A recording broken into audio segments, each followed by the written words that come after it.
પાંચ અધ્યાય 27મો તારીખ આજે 5 માર્ચ 2024 આ અધ્યાયને વિશે આપણે દંડવિધિનું નિરૂપણ જે છે તે જોઈ રહ્યા છે. બરાબર. દંડવિધિમાં આપણે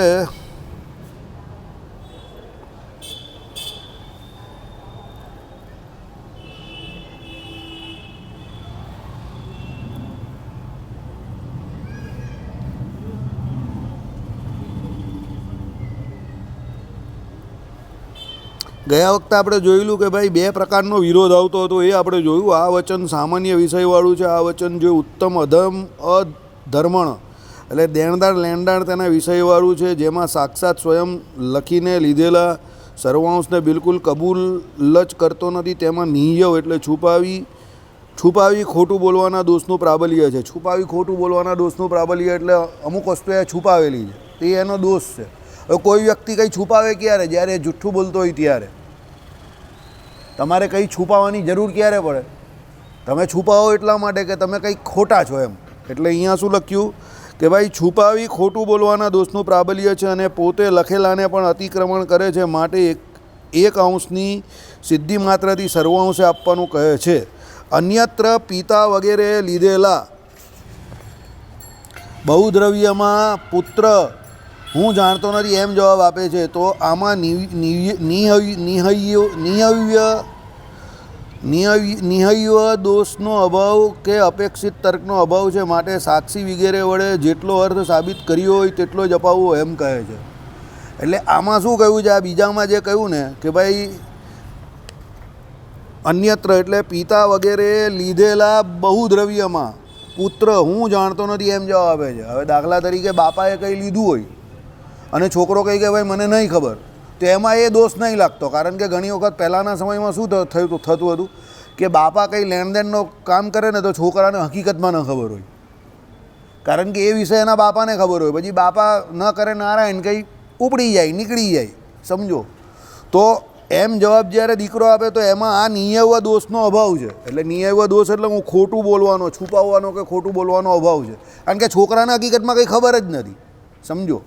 તો એટલે શું કહ્યું કે અભાવ છે કે અપેક્ષિત તર્કનો અભાવ છે, માટે સાક્ષી વગેરે વડે જેટલો અર્થ સાબિત થયો એટલો જ અપાવવો. તો અહીં આ જગ્યા પર શું પેલા સાક્ષી દ્વારા જેટલું સાબિત થાય એટલું જ અપાવવું. એમાં પછી એવું નહીં કે ભાઈ એક વસ્તુ સાબિત થઈ તો બધી વસ્તુ અપાવવાની એમ. પહેલાં આગળનામાં શું હતું કે પેલો જાણી જોઈને છુપાવતો હતો, સમજો. એટલે એમાં શું હતું કે ભાઈ એક વસ્તુ સાબિત થઈ તો બધી વસ્તુ અપાવવાની, કારણ કે પેલો અમુક વસ્તુ જાણી જોઈને છુપાવતો હતો. પણ આ બીજા કેસમાં શું છે એવું નથી, કારણ કે પેલા છોકરાને હકીકતમાં ખબર નથી. તો એ કેસમાં શું જોવાનું કે જેટલું સાબિત થાય એટલું આપવાનું એમ. સમજ પડી તમને?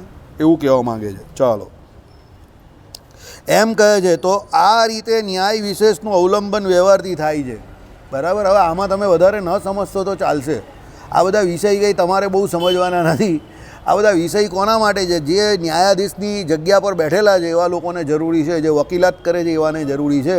આપણા જેવા સર્વસામાન્ય માણસને આ બધું કંઈ બહુ જાણવાની જરૂર નથી. એટલે એકાદ બે અર્થ તમે ન સમજો તો એમાં કંઈ બહુ ખાટું મોડું થશે નહીં. આમાં કંઈ બહુ ધર્મ પ્રવર્તન સંબંધી કંઈ બહુ મોટી આજ્ઞાઓ નથી કે તમે ન સમજો તો કંઈ તમારું ખોટું થઈ જવાનું.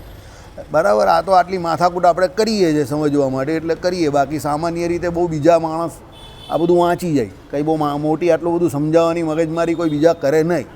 બરાબર. કારણ કે આમાં કોઈને બહુ રસ ન પડે. સમજાવવાવાળાને પણ રસ ન હોય ને સમજવાવાળાને પણ બહુ રસ ન પડે આ બધાને, કારણ કે આ બહુ રસવાળો વિષય નથી. બરાબર. તે તો આ રીતે ન્યાય વિશેષનું અવલંબન વ્યવહારથી થાય છે. તો કાત્યાયન સ્મૃતિ સામાન્ય જાણવી અને યાજ્ઞવલ્ક્ય સ્મૃતિ વિશેષ રૂપા જાણવી, એમાં સામાન્ય વિશેષ ન્યાય બળવાન છે. એટલે સામાન્યપણે કાત્યાયન સ્મૃતિને લેવાની અમુક જગ્યા પર, પણ વિશેષ રીતે તો યાજ્ઞવલ્ક ઋષિની સ્મૃતિ એ જ લેવાની છે. એટલે મહારાજે શિક્ષાપત્રીમાં શું કહ્યું? આચાર વ્યવહાર અને પ્રાયશ્ચિત એ ત્રણનો નિર્ણય કરવો હોય ત્યારે યાજ્ઞવલ્ક ઋષિની સ્મૃતિ એનું ગ્રહણ કરવું. તો આમાં શું છે? વ્યવહાર. તો એટલે યાજ્ઞવલ્ક ઋષિની સ્મૃતિનું ગ્રહણ કરવું. હવે એમાં જે વ્યવહાર કયો છે તે વ્યવહાર એટલે આપણો આપવા લેવાનો વ્યવહાર કે સાદો વ્યવહાર નહીં. આ પ્રમાણે વ્યવહારમાં જે વિવાદ થાય તે વિવાદ એમ. એટલે હું તમને વારંવાર કહું છું કે શિક્ષાપત્રીમાં જે શ્લોક લખેલા છે અને તે શ્લોક તમે ઘરે બેઠા બેઠા વાંચો તો એ શ્લોકનું જે અર્થઘટન કરવું, તે અર્થઘટન તમારાથી ને મારાથી સીધે સીધું એ જે કહેવા માગે જે પ્રમાણે ન થતું હોય. કારણ કે આપણે અર્થ દીપિકામાંથી કે સત્સંગી જીવનમાંથી એ શબ્દોનો અર્થ ભણવો પડે, એ આપણે ભણેલા ન હોઈએ. સમજો, તમે જે વિષય ભણો ને એ વિષયની દરેક વિષયોની આપણી ડિક્શનરી આવે. દાખલા તરીકે તમે એન્જિનિયરિંગ ભણો તો એન્જિનિયરિંગના શબ્દોની ડિક્શનરી આવે, મેડિકલવાળાની મેડિકલ ડિક્શનરી આવે, બરાબર? એમ આની પણ ડિક્શનરી આવે, સાહિત્યની પણ. એટલે એ ડિક્શનરીમાં જે શબ્દનો જે અર્થ લીધો એ પ્રમાણે તમે અર્થઘટન કરો તો તમે એના જે વાક્યો વાંચો તો એના વિશિષ્ટ પ્રમાણે જે અર્થ થાય તે અર્થઘટન તમે વ્યવસ્થિત કરી શકો. તમે એ ડિક્શનરી વાંચ્યા વગર પેલું સામાન્ય ગુજરાતી સમજીને ઠોક ઠોક કરો તો એ ચાલે નહીં. સમજ પડી? દાખલા તરીકે તમને બહુ સિમ્પલ વાત કરું, ટોલરન્સ. ટોલરન્સ શબ્દનો સાહિત્યમાં અને રાજનીતિમાં અર્થ શું થાય એ તમને ખબર છે. હમણાં ઇનટોલરન્સ એવું બધું બહુ ચાલેલું ને, બરાબર? પણ મેડિકલમાં ટોલરન્સ શબ્દનો અર્થ આખો અલગ થાય છે. સમજ પડી? મેડિકલમાં ટોલરન્સ અને ટોલરેબલ ઓર નોટ ટોલરેબલ એવી રીતે મેડિસિન આવે. ટોલરેબલનો અર્થ એવો થાય કે એ મેડિસિન જે છે તે પબ્લિક જે છે તો એ લઈ શકે કે ન લઈ શકે, એટલે એને લેવાથી એને ગ્રહણ કરી શકે કે ન ગ્રહણ કરી શકે. હવે એની ટોલરેબિલિટી ચેક કરવા માટે પહેલાં એ પશુઓને આપવામાં આવે લેબોરેટરીમાં, પછી એનો ડબલ બ્લાઇન્ડ સ્ટડી કરવામાં આવે. એટલે દાખલા તરીકે કોઈ હોસ્પિટલમાં પહેલાં પશુઓને આપે, પછી ડબલ બ્લાઇન્ડ સ્ટડી કરે. એટલે એમાં શું હોય કે 100 પેશન્ટ હોય, તેમાંથી 50ને એ દવા આપવામાં આવે અને 50ને પ્લેસિબો આપવામાં આવે, એટલે એમાં દવા ન હોય. પછી અમુક સમય પછી જેને દવા આપી હોય એ પેશન્ટમાં શું સુધારો છે કે શું સાઈડ ઇફેક્ટ છે એ જોઈએ, અને પેલા પ્લેસિબો આપેલા એમાં જોઈ. પણ પેલા પ્લેસિબો જેને આપ્યું હોય એને એમ ન કહી કે તને દવા નથી આપી, એને પણ એમ જ કહી તને દવા આપીએ છે. એટલે સાયકોલોજીમાં ફરક ન પડે ને. એટલે પછી 3 મહિના પછી એ દવા આપે ને પછી એ બંનેના રિપોર્ટ ચેક કરે, બધા પેરામીટર, પછી કહે કે ભાઈ આ દવા આપનારને આ પ્રમાણે ફરક પડ્યો છે ને જેને દવા ન આપેલી એના જે સિમ્ટમ્સ ઓરિજિનલી જેવા હતા તેવા ને તેવા છે. એટલે એનો મતલબ એવો થયો કે આમાં સાઈડ ઇફેક્ટ ઓછી છે અને દવાની અસર બરાબર થાય છે. એટલે this drug is tolerable two this type of patient. એટલે જે આ ડિઝીઝવાળા જે રોગવાળા આ પેશન્ટ છે એમાં આ દવા ટોલરેબલ છે. મનુષ્ય માત્ર આ દવા લઈ શકે છે. પહેલાં પશુઓમાં જોઈ, પછી એમાં જોઈ. હવે તમે આ ટોલરન્સ શબ્દનો અર્થ અમને રાજનીતિમાં પેલા લોકો કરતા હતા. આમિર ખાન બોલેલો ને કે અમને બહુ ઇનટોલરન્સ લાગે છે અહીંયા. હવે એનો અર્થ અસહિષ્ણુતા થાય. ટોલરન્સ એટલે સહિષ્ણુ અને ઇનટોલરન્સ સહિષ્ણુતા, અને ઇનટોલરન્સ એટલે અસહિષ્ણુતા. બરાબર? હવે આઈડિયા આવ્યો તમને? હવે સહિષ્ણુતા ને અસહિષ્ણુતા એટલે શું? એ પાછો બહુ અઘરો શબ્દ છે. પાછો એ ગુજરાતી શબ્દ પણ છે પણ બહુ અઘરો છે. સહિષ્ણુતા એટલે શું? બધા પ્રત્યે સમભાવ રાખવો. અને અસહિષ્ણુતા એટલે શું? અમુક વ્યક્તિ પ્રત્યે, અમુક ક્લાસના, અમુક વર્ગના, અમુક જાતના, અમુક ધંધો કરતા કે અમુક વર્ણના વ્યક્તિ પ્રત્યે ભેદભાવ રાખવો. આ અસહિષ્ણુતા છે. બરાબર? હવે તમે વિચાર કરો કે શબ્દ એક જ છે પણ દવામાં અને આમાં કેટલો બધો અર્થ બદલાઈ ગયો. સહિષ્ણુ ને અસહિષ્ણુ ને પેલી બાજુ ટોલરેબલ ને ટોલરન્સ ને આ બધું કેટલું બધું બદલાઈ ગયું. એટલે દરેકમાં ડિક્શનરી વાઇઝ એના અલગ અલગ અર્થ થતા હોય એ તમારે જોવા પડે. સામાન્ય રીતે આપણા ગુજરાતીમાં આપણે વ્યવહાર કરીએ તો વ્યવહાર એટલે શું? લેવા દેવાના વ્યવહાર નહીં. પણ આમાં જે વ્યવહાર શબ્દનો અર્થ છે તે વિવાદ તરીકે કરેલો છે કે વ્યવહાર એટલે વિવાદ. પણ એકચ્યુઅલી તમે જોતા હશો ને તો વ્યવહારમાં જ વિવાદ થતા હોય. વ્યવહારમાં કોઈ એક માણસની દાનત બગડે એટલે એ વિવાદમાં પરિણમે. એટલે આમાં વ્યવહારને વિવાદ તરીકે કહ્યો છે. જે વ્યક્તિ વ્યવહાર શૂન્ય છે એને કોઈ વિવાદ હેરાન કરતો જ નથી. સમજો? હા, જે ત્યાગી થઈને વ્યવહારમાં પડેલા છે અને આ બધો જાણી જોઈને પેલો કાંટાળો તાજ પહેરે છે ને પછી કાંટા વાગે જેમ કરીને બૂમ બરાડા પાડે છે. હવે એ તો એનો પોતાનો પ્રશ્ન છે, એની પોતાની પસંદગી છે, ચોઈસ છે, અને એ કાંટા વાગે છે ને. સમજો? પણ સામાન્ય રીતે વ્યવહાર જેને હોય એને જ વિવાદ હોય. જે વ્યક્તિએ વ્યવહાર છોડી દીધો છે એને કેવો વિવાદ? કારણ કે મૂળ વિવાદનું કારણ તો વ્યવહાર છે. એ વ્યવહાર એને છોડી દીધો તો કા વિવાદ? કેશુ સ્વામીને કોઈ વિવાદ હતો? કોઈ વિવાદ નહીં હતો. કારણ કે એ વ્યવહારમાં જ ન હતા. એ ભજન કરવાવાળો માણસ, એને શું વિવાદ નડે? એને કોઈ પક્ષ નહીં નડતો હતો કે કોઈ વ્યક્તિ નહીં નડતો હતો, કંઈ નડતું નહીં હતું. એ કંઈ મને ભલે મારું ભલું, મારું ભગવાનનું ભજન ભલું, મારા ધર્મ નિયમ સાચવવાના, મારે એ ભલું. સમજો, તકલીફ એને પોતાના શારીરિક હતી ને, એ તો હવે શરીરની તકલીફ હતી, પણ વ્યવહારની કોઈ તકલીફ એને નહીં હતી, કારણ કે એને વ્યવહાર ગમતો જ નહીં હતો એમને. એટલે વ્યવહારમાં વિવાદ થાય એટલે યાજ્ઞવલ્ક ઋષિની સ્મૃતિને વિશેષપણે અહીંયા માનવાનું કહ્યું છે. સમજો, બરાબર? હંમેશા શાસ્ત્રોને જ્યારે લઈને બેસો ને ત્યારે એને પૂરેપૂરો સમય આપો અને શાંતિથી વિચારો. પેલું કાલનું બોર્ડ પણ છેલ્લે 10 મિનિટ આપજો. કાલનું બોર્ડ પણ તમે તો કંઈ પૂછ્યું નહીં, તમને બધાને આવડતું હશે તો તમે સમજાવી દેજો, બરાબર? એ તો શબ્દ એટલે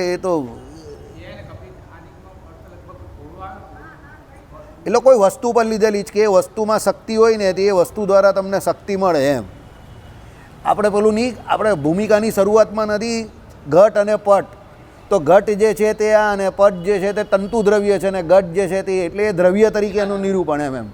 એટલે એનું દ્રવ્ય તરીકે નિરૂપણ કરેલું છે. તે એમાં કોઈ પણ બીજા દ્રવ્ય તરીકે પરબ્રહ્મનું નિરૂપણ કર્યું હોય ને, પણ એના સિવાય એમ કહે કે એ શબ્દનો અર્થ સ્વાર્થ ગુણ, એટલે ભગવાનમાં પોતે પોતાના અર્થે પણ ઘણા ગુણ રહેલા છે અને બીજાના અર્થે પણ સ્વઅર્થ ગુણ એમ, બરાબર? એટલે એ સ્વાભાવિક રીતે ગુણ ભગવાનમાં રહેલા છે. તો ભાગવત શબ્દમાં એટલે ભગવત શબ્દમાં જેમ ગુણ રહેલા છે એમ બ્રહ્મ શબ્દમાં પણ ગુણ રહેલા છે. એ ખાલી પેલું ચિહ્ન માત્ર એવી સંજ્ઞાવાળું છે બ્રહ્મ, એવો અર્થ નહીં એનો, નિર્વિશેષવાળો અર્થ નહીં કરવાનો. બ્રહ્મ શબ્દનો અર્થ શું થયો? સ્વઅર્થ ગુણ એટલે શું? બ્રહ્મનો અર્થ શું થાય? તો સૌથી મોટું. તો સૌથી મોટું તો કેવી રીતે મોટું? તો સ્વરૂપે કરીને ગુણે કરીને, એટલે સ્વઅર્થ ગુણ, એ શબ્દની અંદર જ એનો ગુણ રહેલો છે, એટલે સ્વઅર્થ ગુણ એમ. આઈડિયા આવ્યો?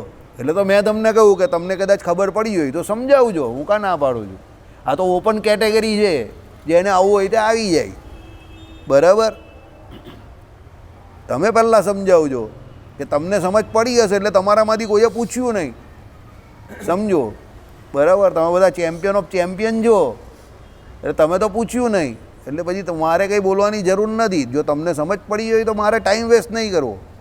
સમજો, બે વસ્તુ હોય, કાં તમને સમજ પડી ગઈ હોય તો મારે સમજાવવાની જરૂર નથી, કાં તમે સમજવા માંગતા નહીં હોય, તમને એમ થાય કે એની કંઈ જરૂર નથી, તો પણ મારે સમજાવવાની જરૂર નથી, બરાબર? તમારામાં એવી જિજ્ઞાસા વૃત્તિ નથી તો પણ મારે સમજાવવાની જરૂર નથી, કાં તમને સમજ પડી ગઈ તો પણ મારે સમજાવવાની જરૂર નથી, બરાબર? હવે એ તમારે નક્કી કરવાનું છે કે કઈ રીતે મારે સમજાવવાની જરૂર નથી, બરાબર? હા, જેનો કોર્સ પૂરો થાય કોઈ દિવસ એના માર્ક્સ નહીં આવે, યાદ રાખજો. આ વર્ષોથી નિયમ છે. જેનો કોર્સ પૂરો થઈ જાય એના માર્ક્સ નહીં આવે, જેનો કોર્સ નહીં પૂરો થયો એના જ માર્ક્સ આવે. આ નિયમ છે. જેમ કહીને મારો કોર્સ 2 વાર પૂરો થઈ ગયો, 3 વાર પૂરો થઈ ગયો, એના માર્ક્સ કોઈ દિવસ નહીં આવે, કારણ કે એવી રીતે વાંચતો હોય ને એટલે જ એનો કોર્સ પૂરો થઈ જાય. પણ જે બરાબર વાંચતો એનો કોર્સ પૂરો નહીં થાય, એટલે એના જેટલું વાંચેલું હોય ને એનામાં એટલામાં માર્ક્સ આવી જ જાય એના. પણ જે એમ કહીને મારો 2 વાર કોર્સ પૂરો થઈ ગયો, 3 વાર કોર્સ પૂરો થઈ ગયો, એના માર્ક્સ કોઈ દિવસ આવે જ નહીં, બરાબર? આ અમારો વર્ષો જૂનો અનુભવ. ને જે સૌથી છેલ્લે વાંચવાનું શરૂ કરે ને એના સૌથી વધારે માર્ક્સ આવે, કારણ કે એને ખબર જ હોય કે મને આટલા સમયમાં આટલું વાંચવાનું છે, બરાબર? જે આખું વર્ષ વાંચતો હોય ને એ એવરેજ હોય, સમજજો. એટલે બધું એવું જોઈએ, તો દુનિયામાં છે જ એવું, બરાબર? એ પૂર્વના ને એના અત્યારના કર્મને હિસાબે હોય. અમુક જણા વાંચવામાં બહુ એક્સપર્ટ હોય. હા, પછી હાયર લેવલ પર તમે એક જાઓ, 12માં 12 સાયન્સ લીધું એવું, તો પછી તમારે થ્રુ આઉટ વાંચવું પડે. MBBS તો થ્રુ આઉટ વાંચવું પડે, કારણ કે એમાં તમને ટાઈમ જ નહીં મળે, એટલે તમને જ્યારે સમય મળે ત્યારે વાંચવું પડે. તમારું ત્યારે કોઈ બીજું એન્જોયમેન્ટ જ ઝીરો થઈ જાય, ઓલમોસ્ટ ઝીરો. અરે એન્જોયમેન્ટની ક્યાં વાત કરો, તમારી લાઈફ જ ઝીરો થઈ જાય એ સમય પર. ચાલો, જ્યાં ત્યાં અર્થશાસ્ત્ર અને ધર્મશાસ્ત્રનો વિરોધ આવે. જો આવી ગયું ને, અર્થશાસ્ત્ર અને ધર્મશાસ્ત્રનો વિરોધ પહેલેથી આવે જ, સમજજો, બરાબર? જેમ કે અર્થ એટલે હિરણ્ય એટલે ધન લાભ, હિરણ્ય એટલે આમ સુવર્ણ થાય એટલે ધન લાભ.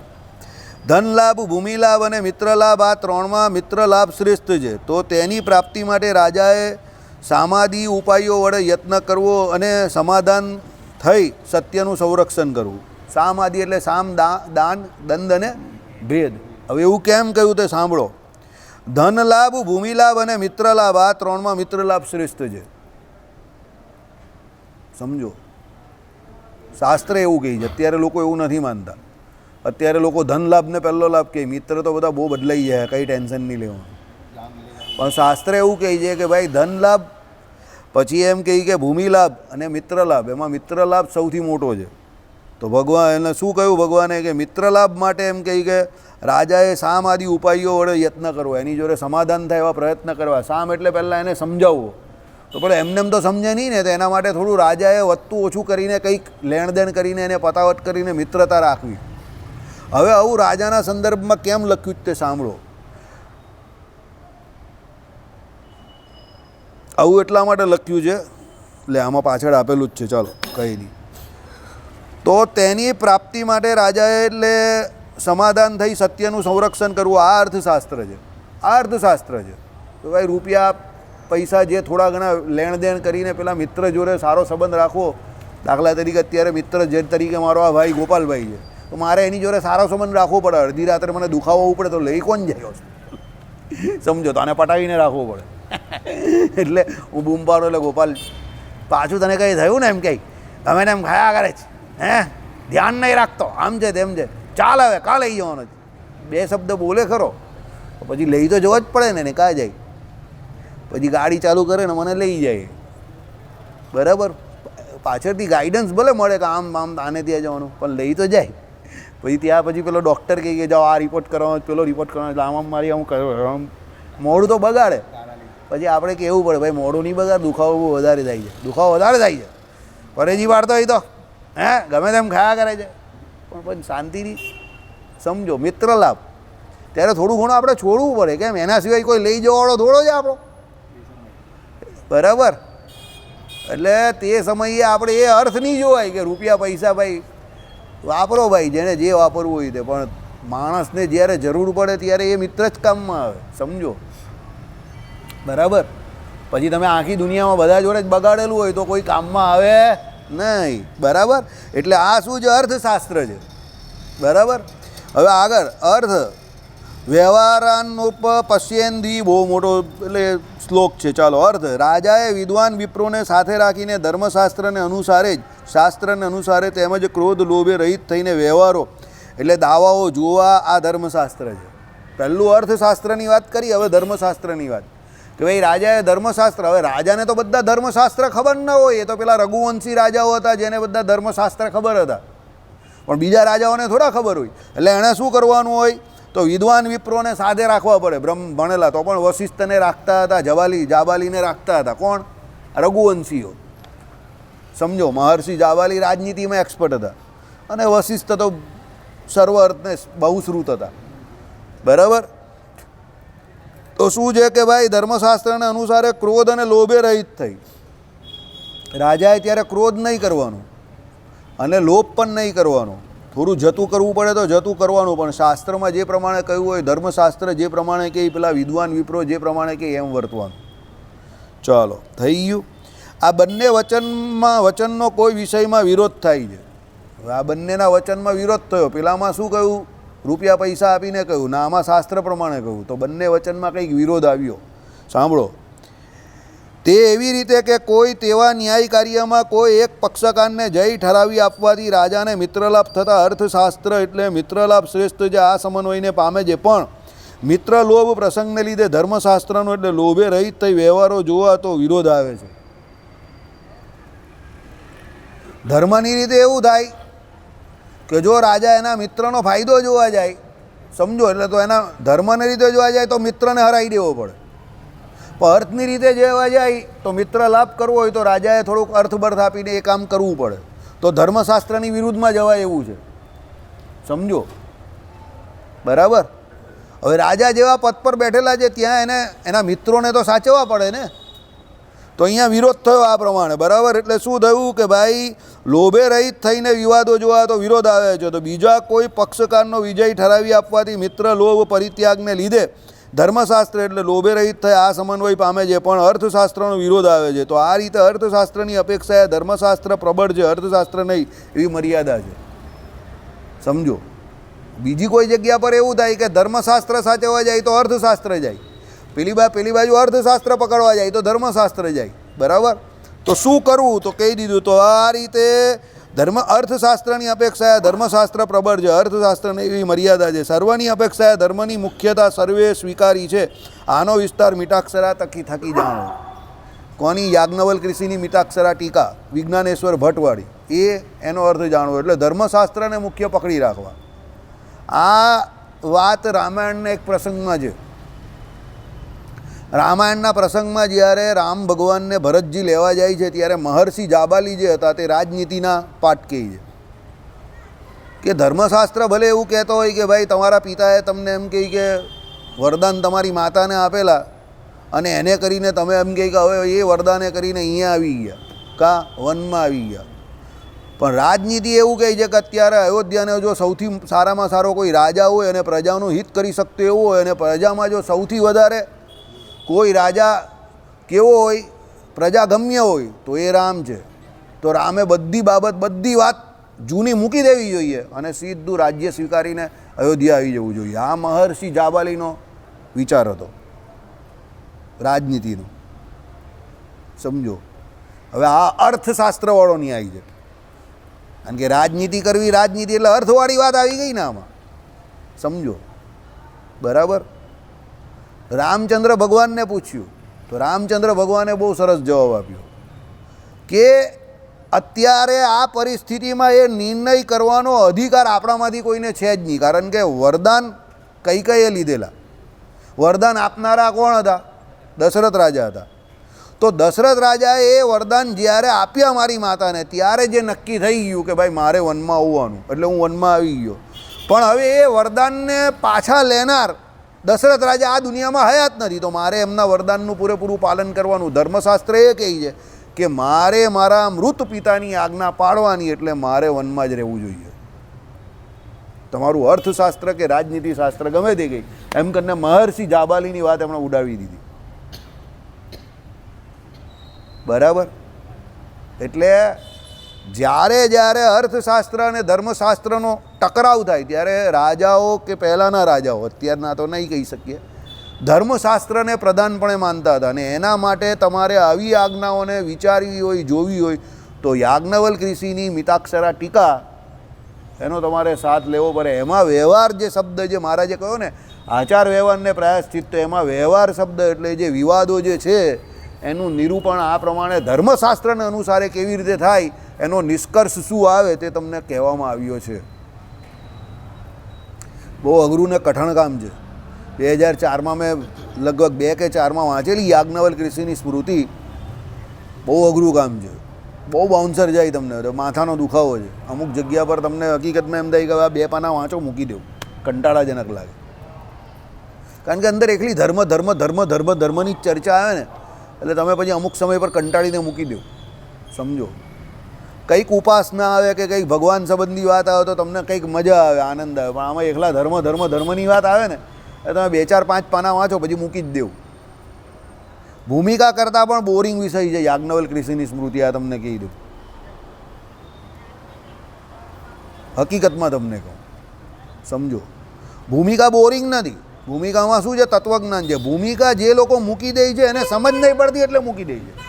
વિષય બોરિંગ નથી એ, જેને એમાં સમજ પડતી હોય એને તો બહુ મજા આવે ભૂમિકા વાંચવાની.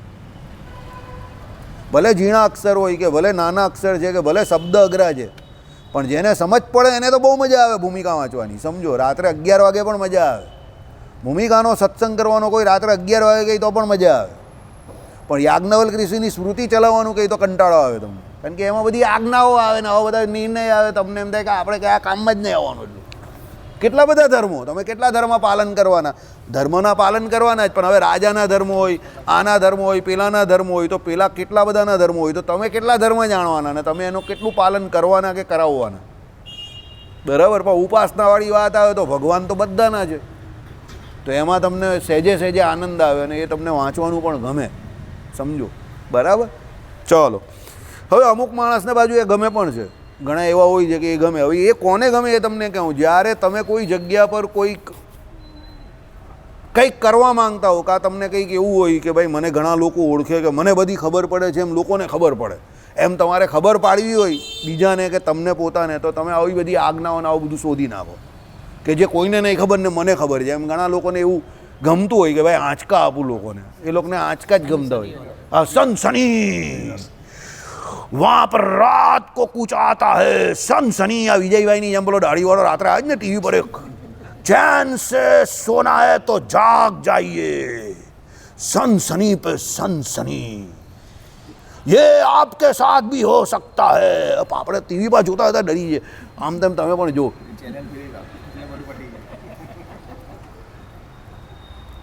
इस वक्त रात को 10 बजे आप अपने घर पे टीवी देख रहे हो, लेकिन रात के अंधेरे में आपको मालूम नहीं कोई आपका पीछा कर रहा है. તમે કો કોણ પીછો કરે? તારી તો ભલી થાય. સનસની. તમે પણ ટેન્શનમાં આવી જાઓ કે આ કોણ આવી ગયો એકદમ દાઢી વાળો. બોલો વાંચતોય સમાચાર, કહેતોય સમાચાર જ, પણ એવી રીતે બોલો ને કે તમને ટેન્શન થઈ જાય. રાત્રે 10 વાગે લઈ તમે કહો, આમાં ઠંડીની સિઝન હોય અને બહાર પેલા આગિયા વાગ્યાનો અવાજ જો આવતો હોય ને, ઝાર બાર હોય ને, એના પેલા મચ્છરનો ઘૂં ઘૂં કરીને બારી ચાલતી હોય ને, એમાં પેલો બોલો તમને પણ કોઈ બહાર આવ્યું ને જોઈ લે તો ભાઈ કોઈ આવેલું નથી ને, બરાબર. પરસેવો એકલો હોય તો પરસેવો છૂટી જાય બરાબર. બરાબર, એ તો તમારે ત્યાં તો છે જ, તમને નહીં બીક લાગે. ચલો ઓકે ઓકે ઓકે ચલો ચલો, હસવાની વાત નહીં, ચલો એ જોક લાગી જાય અમુક વખતે. એટલે તો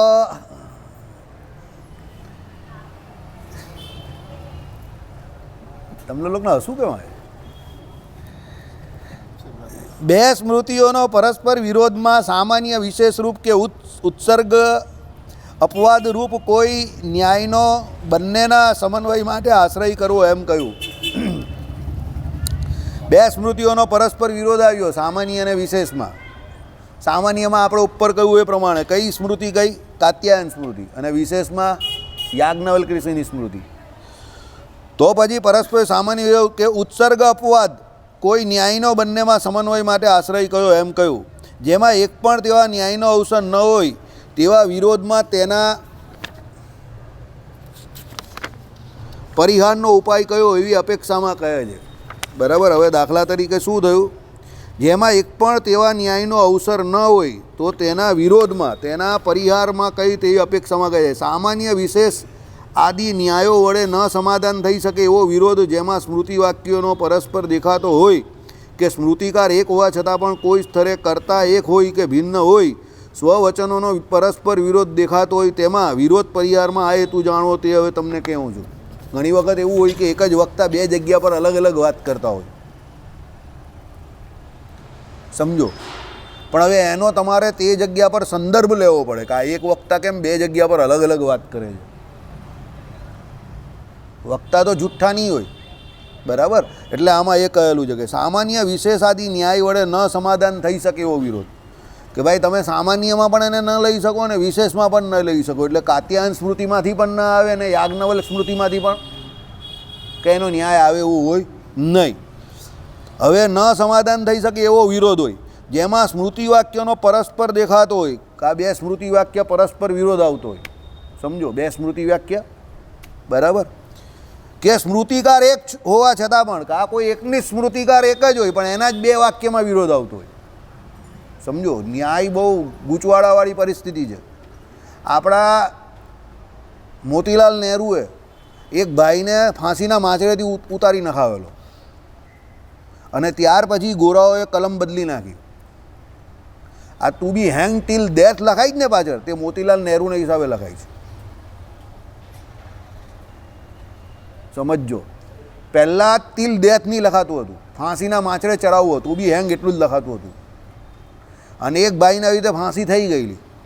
મોતીલાલ નહેરુએ કહેલું કે તને ફાંસી થાય ત્યારે મને કહેજે, તું મરવાનો નથી, એ વાત નક્કી છે.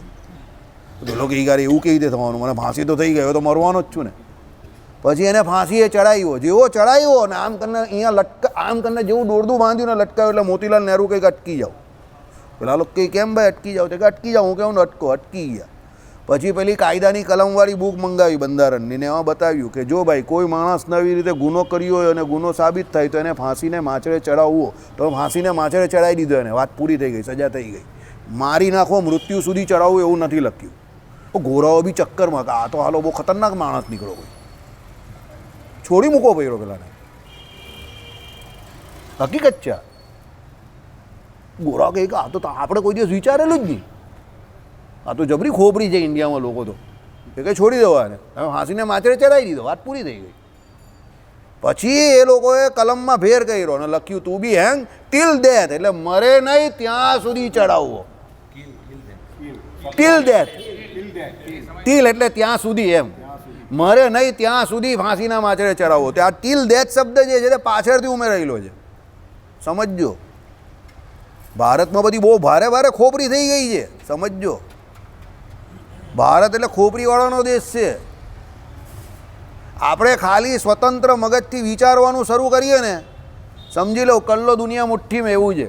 પણ આપણી મગજમારી શું છે, આપણે આપણું સ્વતંત્ર મગજથી વિચારતા નથી, આપણે આપણું મગજ બીજાને વેચી દીધું છે. બાકી આપણે સ્વતંત્ર મિજાજથી મગજથી વિચારવાનું શરૂ કરીએ તો આપણું ચાલુ થઈ જાય કામકાજ, એવું છે બધાનું. ભય પહેલાં છોડવો પડે, થોડુંક સ્વતંત્ર રીતે વિચારવાની જરૂર પડે ને એના માટે પેરેન્ટ્સ એ બહુ જવાબદાર છે.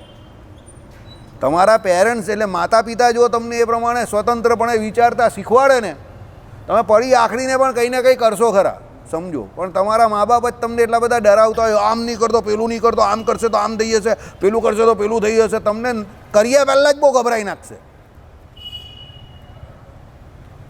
એટલે તમારી પાસે ન કરવાનું લિસ્ટ તમે મોટા થાવ ત્યાં સુધી બહુ મોટું થઈ ગયું હશે.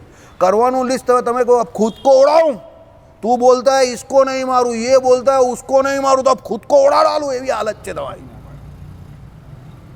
સમજી ગયા? સમજો. તમને એટલી બધી ના પાડી દીધી હશે ને, આ નહીં કરવાનું, પેલું નહીં કરવાનું, તમે કહો કરવાનું શું એ જ નહીં ખબર પડતી. આ લોકો ના જ પાડે જ બધી. હા, એને જ નહીં ખબર હોય ને, એ બધા આઈએમપી હોય, એણે પોતે જ કંઈ કર્યું હોય ને, એ બધા આઈએમપી હોય, એટલે તમને ના જ પાડે બધી. આ ન કરવાનું, પેલું ન કરવાનું, આ નહીં થાય, પેલું નહીં થાય, ફલાણું નહીં થાય, ઢીમકું નહીં થાય, આ બધી નેગેટિવિટી. એટલે પછી તમે કંઈ કરવા જ નહીં જાઓ. ભાઈ તમે એને પૂછો ભાઈ કરવાનું શું મારે, એ તારે જાતે શોધવાનું. પાછા એમ કહે ઓ તારી તો ભલી થાય. તમે શોધો એ ના પાડે છે, એ કરવાનું શું એને પણ નહીં ખબર, પણ તમને એ ના જ પાડશે. આ કરું પપ્પા, ના આ ના થાય, આમાં પેલો ઊંધો પડેલો. અરે પપ્પા કોઈનામાં ને કોઈનામાં કોઈને કોઈ તો ઊંધો પડેલો જ હશે, બરાબર. 10 વર્ષ પહેલાં આ ભાઈ ઊંધા પડેલા, 20 વર્ષ પછી પેલા ભાઈ ચટ્ટા પડેલા, આ ભાઈ ઊંધા પડેલા, એટલે તમને ઊંધા પાડી દે એમ કરીને સમય તમારે એમાં જ ચાલ્યો જાય. સમજી ગયા? 10 મિનિટ બાકી છે. ચાલો આપણે આ કાલે જોઈશું. હવે બોર્ડ વાંચીએ. લાવો ભાઈ બોર્ડ લાવો.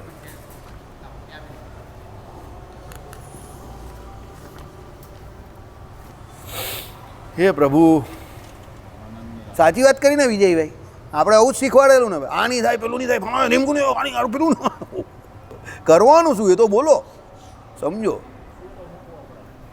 અફડાવા દેવો પડે ને, એ અફડાય તો જ કંઈ શીખીએ આપણે. ચાલો, શ્રી નારાયણ મુનિ કહે છે, હવે તમે એકાગ્ર મનથી સાંભળો. એ મહામૂતિ મહમતે અખંડાનંદ વર્ણિ તમો પણ સાંભળો. દ્વૈત અદ્વૈતને કહેતી શ્રુતિઓનો આશય એટલે ભાવ હું તમને સ્પષ્ટપણે કહું છું. શ્રુતિઓ બે પ્રકારની છે, એક તો દ્વૈત અને બીજી અદ્વૈત, ને ત્રીજી પણ એક છે, પણ એ હું તમને અત્યારે કહેતો નથી, બરાબર. એ બંનેને ભેગી કરે તે એ કઈ કહેવાય? હા,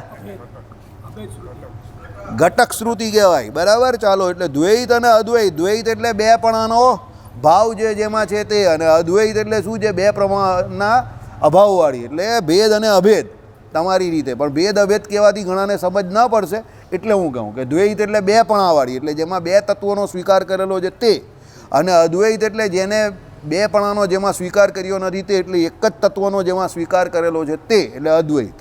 એટલે ભેદ શ્રુતિ અને અભેદ શ્રુતિ જેને કહેવામાં આવે છે. અને ત્રીજી છે ઘટક શ્રુતિ, એટલે જે દ્વૈત અને અદ્વૈત બંને પ્રકારની શ્રુતિઓ જે છે એનું શું કરેલું છે?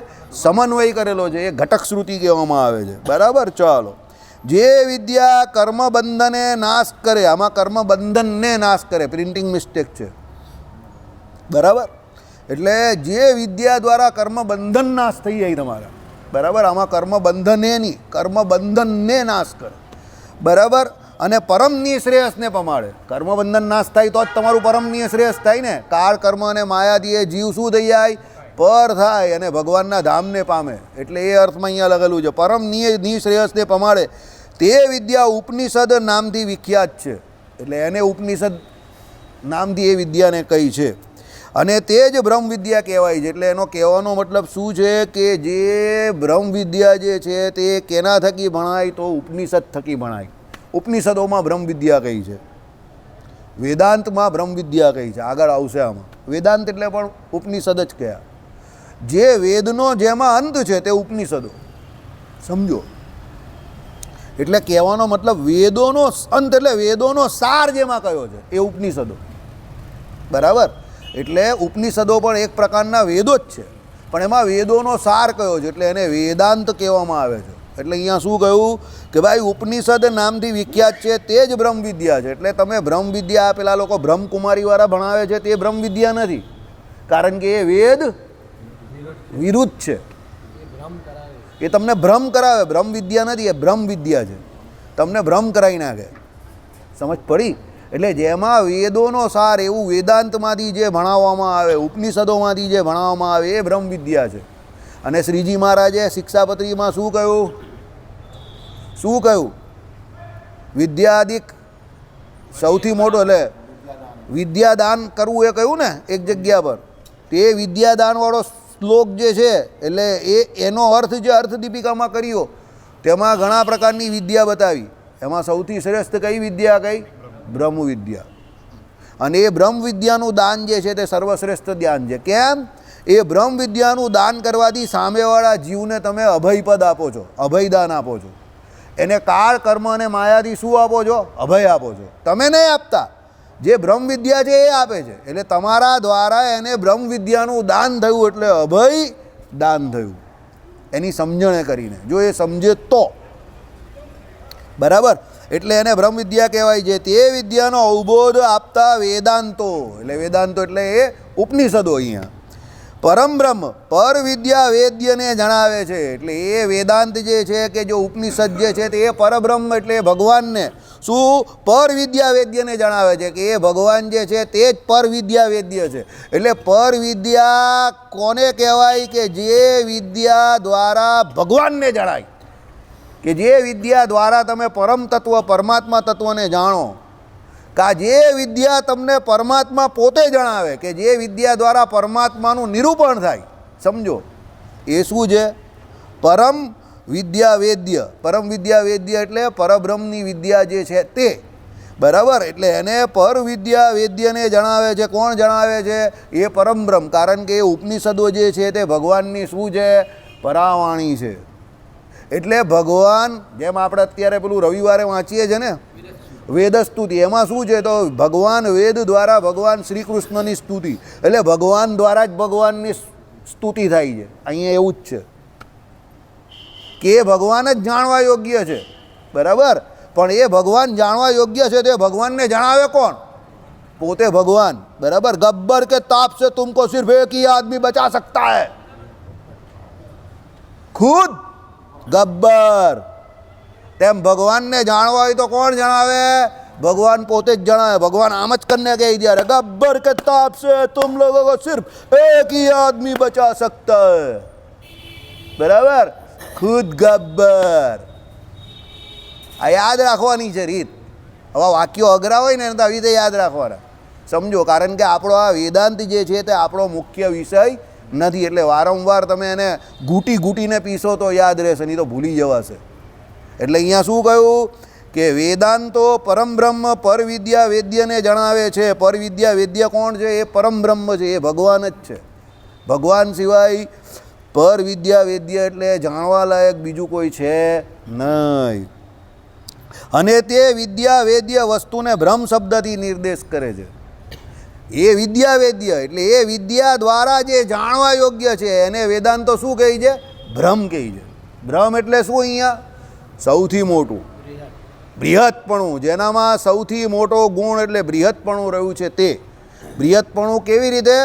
રૂપે કરીને, સ્વરૂપે કરીને, ગુણે કરીને, વિભૂતિએ કરીને, ઐશ્વર્યે કરીને, સામર્થ્યે કરીને, દરેક રીતે જે બ્રહ્મ જેનામાં છે તે, એટલે મોટું મોટું મોટું ને મોટું જેને કહ્યું છે તે. એટલે બ્રહ્મ શબ્દથી ઉપનિષદોમાં આનું નિરૂપણ કરેલું છે.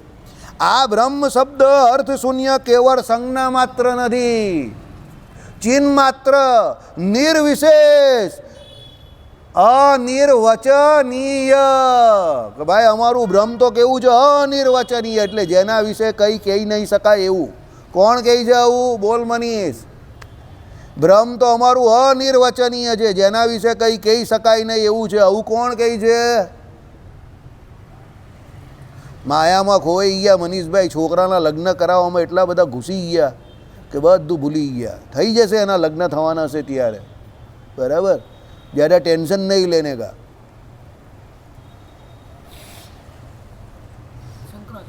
અદ્વૈત વેદાંત કહે છે. શું કહે છે? કે એ બ્રહ્મ અનિર્વચનીય છે, બરાબર. અદ્વૈત વેદાંત એવું કહે છે કે એ બ્રહ્મ અનિર્વચનીય છે. અનિર્વચનીય એટલે એના વિશે કંઈ કહી શકાય નહીં એવું કહે છે. એટલે અહીંયા કહ્યું કે આ બ્રહ્મ શબ્દ અર્થ શૂન્ય કેવળ સંજ્ઞા માત્ર નથી. એ લોકો શું કહે? કંઈક છે, પણ શું છે એ કંઈ કહી શકાય એવું નથી. પણ જેના વિશે કંઈ નહીં કહી શકાય એવું છે, એવું કંઈક છે. આવું અદ્વૈતીઓ કહે છે. એટલે ફક્ત સંજ્ઞા માત્ર કહે છે, બરાબર. એટલે અદ્વૈતીઓ એવું કહે છે કે ભાઈ અર્થ શૂન્ય કેવળ સંજ્ઞા માત્ર છે, પણ સંજ્ઞા માત્ર નથી. અહીંયા આપણે એવું કહ્યું. શ્રીજી મહારાજ કહે છે જો સંજ્ઞા માત્ર હોય તો બ્રહ્મ શબ્દથી નહીં કહેતા, જે કોઈ પણ દિત્થ કપિત્થાદિક સદ્રશ શબ્દથી પણ તેનો નિર્દેશ થઈ શકે. એ બ્રહ્મને તમારે કોઈ સંજ્ઞા માત્ર જ કહેવું હોય તો દુનિયામાં એ બધી ઘણી બધી વસ્તુ છે કે જે સંજ્ઞા માત્ર ખાલી અર્થ કરવા માટે એનું તમે કહી દો. તો એના માટે બ્રહ્મ શબ્દ કહેવાની કોઈ જરૂર નથી. દિત્થ કપિત્થાદિક કોઈ પણ સાદા માણસની કોઈ પણ વાત કહી દેવાય ને કે એને આ શબ્દ આપો કે પેલો શબ્દ આપો, પણ એને બ્રહ્મ શબ્દ જ કેમ સંજ્ઞા આપ્યો? બ્રહ્મ એટલે મોટું, તો એ મોટાનો કંઈ અર્થ નીકળે છે એટલે એને મોટું કહ્યું. જે હકીકતમાં મોટો છે એટલે એને મોટું કહ્યું. મને તમે જાડો કહ્યું તો જાડા શબ્દની વેલ્યુ થાય છે, સમજો. પણ તમે આ ભાઈને જાડા કહ્યું કે આને જાડા કહો, જાડા શબ્દનું અપમાન છે. જાડો શબ્દ તમારી જોડે લડવા આવશે કે આ બેને કાં જાડા કહો છો ભાઈ? એ બે જરા પણ જાડા નથી.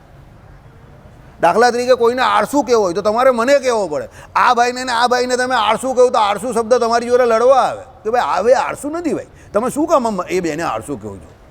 વાસુદેવભાઈને કહું તો હા ભાઈ એ ભાઈ આળસુ છે તો બરાબર છે, બરાબર. વારે વારે લોકો નહીં કહેતા ગધેડા જેવો છે, ગધેડા જેવો છે. તો એક વખત ગધેડાઓ લડવા ગયા કે જો ભાઈ આ ગધેડા જેવો અમારા શબ્દનો તમે ગાઢ તરીકે ઉપયોગ નહીં કરો, અમે તો બહુ કામ કરીએ છીએ. આ તો કામચોર નંબર 1 છે, એટલે તમે ગધેડા જેવો નહીં કહો, બરાબર. એટલે ગધેડાને ખોટું લાગે એવી ગાંઠ નહીં આપવી કોઈને, સમજો. એટલે અહીંયા એવું કહ્યું છે કે દિત્થ કપિત્થાદિક બીજો કોઈ પણ શબ્દ ભગવાન માટે વાપર્યો હોત, જો એનો કોઈ અર્થ જ ન થતો હોત તો, પણ એનો અર્થ થાય છે એટલે બ્રહ્મ શબ્દ વાપરો. એટલે શું કહ્યું? માટે જેમ જ્ઞાન શક્તિ બલ ઐશ્વર્ય વીર્ય તેજ એ આ વચનને અનુસારે ભગવત શબ્દ જ્ઞાનાદિ 7 ગુણ્ય યોગથી પરબ્રહ્મમાં પ્રધાનપણે પ્રવર્તે છે. આ સંસ્કૃતનો આખો આ જે શ્લોક જે છે ને તે ત્યાં લખવાનો હતો તો લોકોને ખબર પડતે કે ભગવાન શબ્દની અંદર જે આ 6 ગુણ ઉપર શ્લોકમાં કયા એ પ્રમાણે બતાવેલા છે, એ જ પ્રમાણે તેમાં બ્રહ્મ શબ્દ પણ કોઈ સ્વાર્થ ગુણયોગથી જ, સ્વાર્થ ગુણયોગ એટલે બ્રહ્મ એટલે મોટું, એના પોતાના નામમાં જ એનો અર્થ રહેલો છે કે મોટું, એટલે સ્વાર્થ ગુણયોગથી જ તે પરમબ્રહ્મ શ્રી કૃષ્ણ પરમાત્મામાં મુખ્યપણે પ્રવર્તે છે એમ નિશ્ચયથી જાણો. એટલે એ શ્રી કૃષ્ણની અંદર એ રહેલો જ છે અને એમાં પાછળ લખેલું જ છે તે પ્રવૃત્તિનું નિમિત્તો બૃહત્પણું એટલે મોટાપણું છે. તે કહ્યું તો તે અલ્પપણાના વિરોધી રૂપ છે. આ 2 લાઈન ત્યાં જગ્યા હતી ત્યાં લખી દેવાની હતી, પણ એ લખી નથી. એટલે બોર્ડ લખવાવાળાએ પણ એ વિચાર કરવાનો હોય. ઘણી વખત બોર્ડ લખવું એમાં પણ બહુ વિચાર કરવો પડે, કયા શબ્દ ક્યાં અટકાવવું અને ક્યાંથી શરૂ કરવું. આ 2 શબ્દ લખવાની જરૂર હતી, આ 2 લાઈન નીચે જગ્યા હતી જ, કારણ કે આ 2 લાઈન લખતે તો પેલા બ્રહ્મ શબ્દનો અર્થ જે છે તે નીચે આવી ગયો કે બ્રહ્મ એટલે મોટાપણું. આ કેવું થઈ ગયું છે કે બ્રહ્મ શબ્દ અહીંયા આવી ગયો ને એનો અર્થ અહીંયા આવી જવાનો, એટલે લોકો વધારે કન્ફ્યુઝ થાય છે. અને આ શ્લોક પણ લખવાની જરૂર હતી કે જેમ ભગવાન શબ્દની અંદર 6 ગુણ છે એમ બ્રહ્મ શબ્દની અંદર પણ અર્થ છે. તો કયો અર્થ? મોટાપણું. તે આમાં નિરૂપણ થઈ ગયું, બરાબર. ચાલો, જે હોય તે એમ જ શીખાય. શ્રીપતિમ શ્રીધરમ સર્વદેવે